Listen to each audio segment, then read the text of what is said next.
Welcome to this presentation on MyCoast New York, which is a new tool for community science that we're launching here in New York.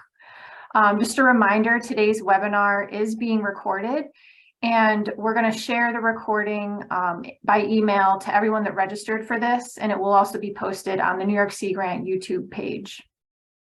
So video and audio are off for all of you because this is a webinar, so feel free to get up and take breaks as needed. And for all your questions, please use the Q&A feature, and that's actually the only thing you can really do at this point. So yeah, let's get going. So I was so happy to see the interest in this webinar and in this tool. We asked a question on our registration just about your interest in MyCoast. And so this is just a sampling of some of the responses that we got. So this kind of represents the people on the line right now. People are interested in tracking community impacts. Some people are here just because of where they live, like on the Long Island Sound or Staten Island. We've got first responders, people that love weather, fishermen. So just really excited to see the diversity of people on the line. And I look forward to getting to know you over the course of this project. So my name is Jess Coonan. I'm the Hudson Estuary Resilience Specialist with New York Sea Grant. And I'm joined today by my colleagues, Kathleen Phelan on Long Island, Katie Graziano in New York City, and Lily Genovese in Queens County. And New York Sea Grant is a cooperative program of SUNY, Cornell, and NOAA, and it's part of a national network of 34 university-based programs that conduct extension, research, and education for coastal communities.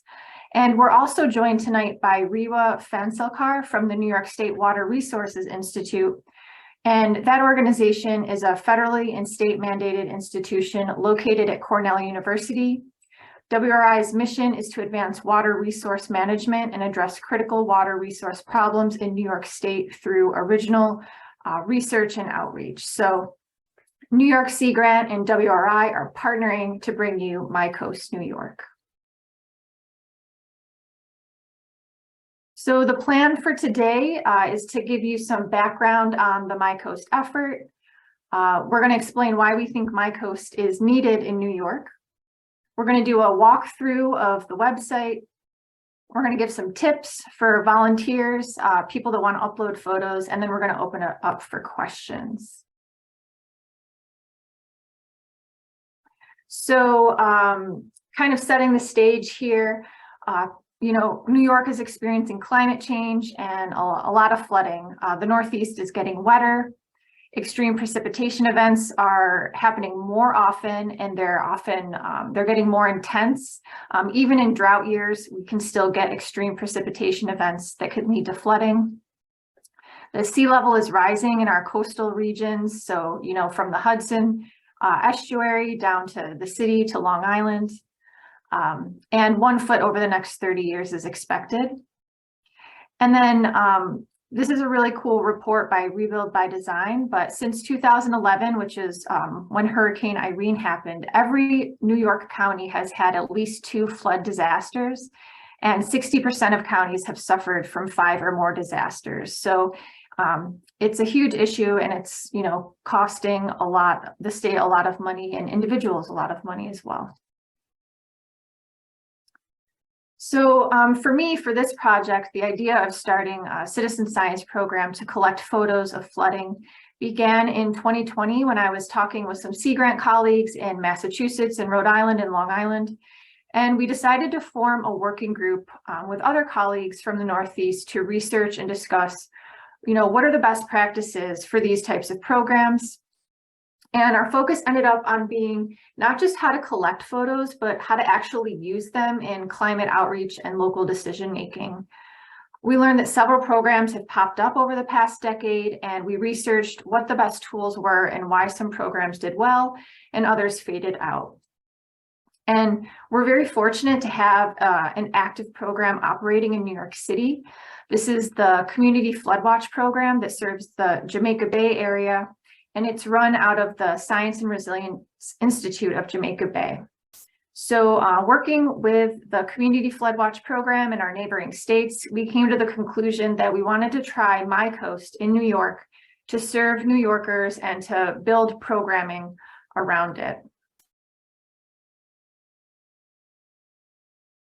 So what is MyCoast? MyCoast is actually a private company. It was started in 2006. It's just run by two people. One of them was working with Massachusetts Coastal Zone Management at the time. And through that experience, they developed this storm reporter tool. So fast forward to today, there are currently 7 states that use MyCoast. For a range of reasons. States use it for beach cleanups, recording large marine debris, locating abandoned vessels, that type of thing. But the main thing that MyCoast does is it does the citizen science data collection to help inform decision makers, emergency managers, and others so that you can make better decisions. So with this little diagram here, people put the data into the state and the state puts the data back out. So everything goes up on a publicly viewable website to help with that two-way flow of information.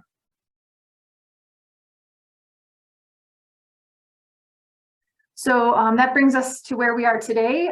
This is our New York version of MyCoast.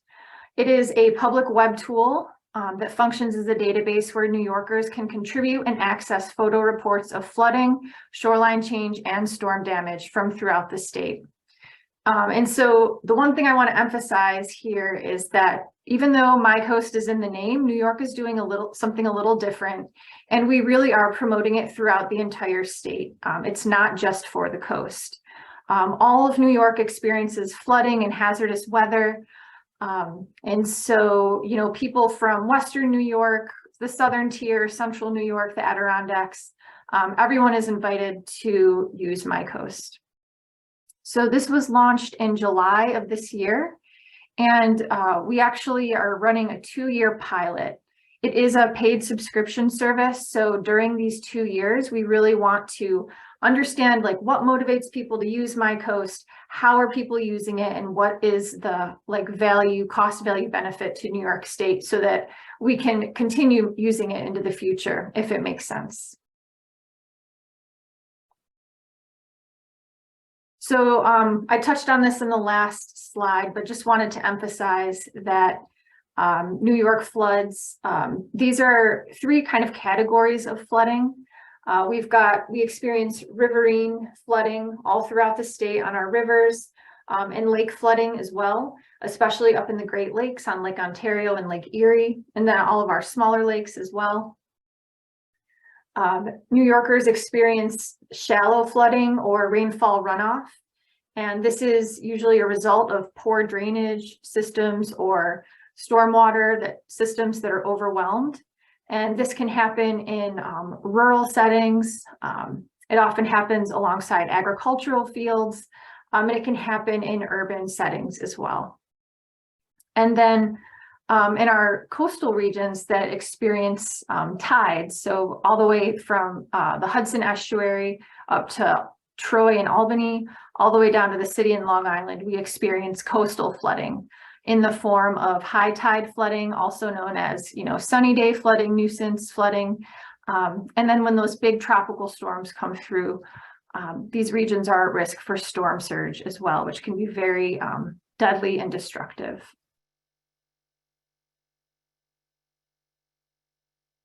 So why is this type of citizen science needed?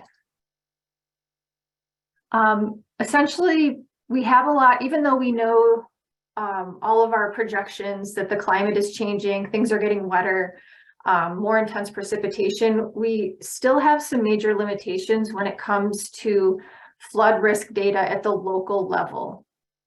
Most of our data products used to inform land use and infrastructure planning actually don't consider climate change. They only are looking at historical data. So if a community can hire a consultant to come in and run some numbers that consider climate change. Sometimes that can happen, but many times that's not the case. And this is just a map of a flood insurance rate map from FEMA. These are great maps for understanding where you are in the floodplain. But one of the main limitations, like I said, it doesn't consider climate change. It's not available everywhere, and they're not always up to date. So I could talk a lot more about this, but I'm just going to move on from here. So one way we can start to fill those data gaps is by using these crowdsourced photos. Crowdsourced photos, or photos in general, are a powerful visual of flooding, and it also captures the impacts. So if it's impacting any infrastructure or anything like that that's happening alongside of it. It's hyper local, so you can get it really refined on the local level. So for what I mean by that is, say this intersection over here is flooding, these other ones aren't, and so you can capture that using photos. It engages residents. And then if you're a resident or, you're thinking about submitting photos to MyCoast, it's just a really great way to share your experience. It connects you to your community and where you live. And in a way, you're also building a data set with your neighbors, and then you can use that data set however you want. Maybe there's something that you need to advocate for in your neighborhood. And so we invite you to use MyCoast in whatever ways make sense to you. So on the flip side of that, thinking about how this data might be used over the next 2 years, there's a lot of potential, but we're just at the beginning of this process. And we've been talking with people, partners throughout the state, and these are just some examples of ideas that have been coming up. So, and then examples before we even started this project, I'll just give a few. So because of the Community Flood Watch program in New York City, they were able to use that data to justify investment in a flood sensor system down there. So that's just one. In Warren, Rhode Island, planners have used MyCoast to have talks with residents about managed retreat and to start that process. And in Massachusetts, they have a team of storm response people that go out after storms, and they use the Storm Reporter tool in MyCoast for that. So we don't have that here yet, but the potential is there. And I think it's just about building relationships and starting those projects. So there is no guarantee that your photos are going to be used for any of this. I just want to be transparent about that. But this is really what we are reaching for and hoping for throughout this project. So model validation, it can help you better understand local flooding. A lot of educators and media and news outlets are excited to use these photos in their storytelling. It can be used in emergency management and operations. Local and county staff can use it, for example, Department of Public Works. And like I mentioned, planning, researchers can use this data. And then in order to be accountable to all of you that are submitting photos, we definitely want to periodically report back to you what we're seeing and some of the trends that we're seeing with the data. All right, so let's go on to the actual tool. So to become a MyCoast volunteer, you can go to the App Store on your phone and download the MyCoast app. When you do that, you will select what state you're in. So just select New York, and then everything else becomes kind of automatic and intuitive. You can also go to mycoast.org, and I'm going to do a website walkthrough in a moment, but the app is really the best way to submit photos, I think. You will need to register. You'll give your name, email address. I think that's pretty much it. And you're gonna agree that when you submit photos, they become part of the public domain. And then once you do that, you can start taking photos and submitting them. So one of the coolest things about MyCoast is when you submit a photo report, it automatically links your photo to environmental data to help give it context. And so what I mean by that is it'll link it to the closest tidal gauge, weather station, and river gauge. So this photo was taken in January at 1:31 p.m. and it was taken in Kingston, New York. So it's automatically placed on a map, and then you can see the closest tide and river gauges nearby. And so from this tide readout, we can see that it was taken right at high tide, and that day the observed tides were much higher than what was predicted. If we go over to the weather, we get some more clues. We can see that the wind was coming up the Hudson River from the south, and that can often contribute to high tide flooding. And we also see that we had a little under an inch of rainfall in the past 24 hours. If we look down at our river gauge, this is actually taken right next to the Rondout Creek, and it was not at flood stage. So we can kind of piece together that this was definitely coastal flooding, and it may have been influenced by precipitation flooding as well. So in New York, we have 2 photo reports activated. One is called Flood Watch. And so our tagline there is tracking flooding across the state. So when you submit a photo to Flood Watch, first you just upload your photo, and it should automatically read the date and time from the metadata that your phone automatically assigns. And there is an option to change that if you ever need to, if for some reason that's not turned on. Then it'll give you the option to add some observations. These are all optional. It'll ask the cause of flooding if it's known. So for example, is it overland flooding from a nearby water body? Is it from rain? Is it a storm drain? What is flooded? You can check some boxes for if it's roads, streets, sidewalks, parking lots, etc. You can estimate the water depth, and you can add comments.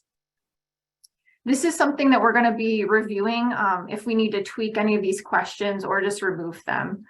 So your feedback on that would be helpful as well. And then once you add your observations, you can set the location on the map if you need to. Again, it should do it automatically.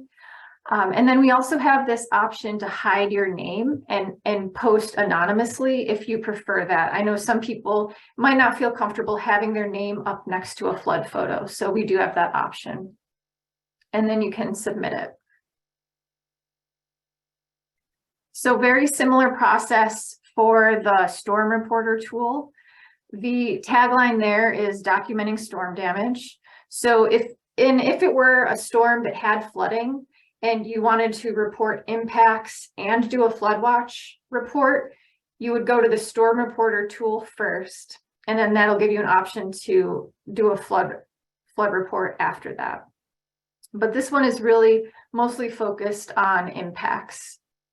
So upload your photo, and then some of the impacts that you can give more detailed information on are, impacts to roads, marinas and harbors, buildings, etc.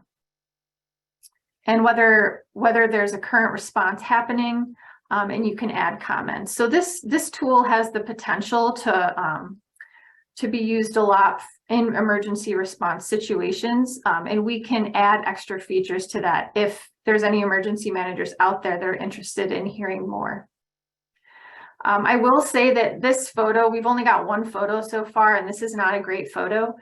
You can see there's some trees down after this ice storm, but it's pretty far in the distance.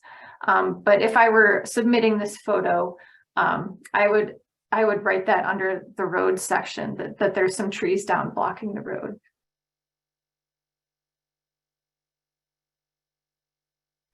The last photo report that we have activated is called CoastSnap. Capturing the changing shoreline, and this works a little differently. If you're in the app, you won't see a CoastSnap photo report because this is actually a phone cradle that's set up in 3 locations. And so you make this report by scanning the QR code that's at the location, And our CoastNet cradles are located, there's one in the Hudson River estuary at Ferry Landing, and it's looking at this sustainable shoreline. We've got one on Fire Island, and we've got one on Rockaway Beach. And the idea is to get kind of a time series of photos and see how the beach and the shoreline changes over time. The Rockaway one is the only one that's active right now, and we've got some very cool photos coming in.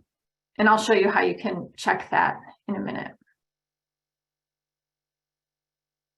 Okay, so now I'm going to do a quick website walkthrough. I have actually been having a few issues using Firefox browser, so Chrome is working better for me lately. So here is the MyCoast New York homepage. It describes what it is up top, a little bit of how it works, the 3 tools, some more information, emphasizing that this is not just for the coast, kind of a view of all the photos coming in. And then I really wanted to point out at the bottom, we have an FAQ section, frequently asked questions. And so you might want to check this out. You know, it talks about data sources, how will my photos be used? Can I upload a photo I took in the past? The answer is yes. So that's all there for you to look at. The next tab, sorry, the Zoom thing is in the way as usual. So this is the Flood Watch tool that you can get to from the website. We've got a little information, and here's a button in case you want to upload a photo that's on your computer. A little bit of information on the types of flooding that we're looking for, high tide, and then now you can see on the map where we have our current reports. And then you can go into any of these reports. So I'll click on this one.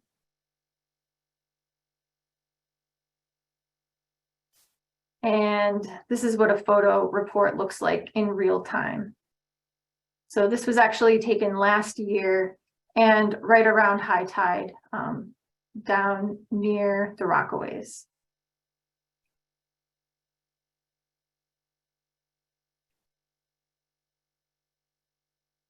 So now I'll click over to the Storm Reporter page. Again, similar layout as the Flood Watch one. You can click here to add your report. And we've only got one so far, but that's where they'll all show up.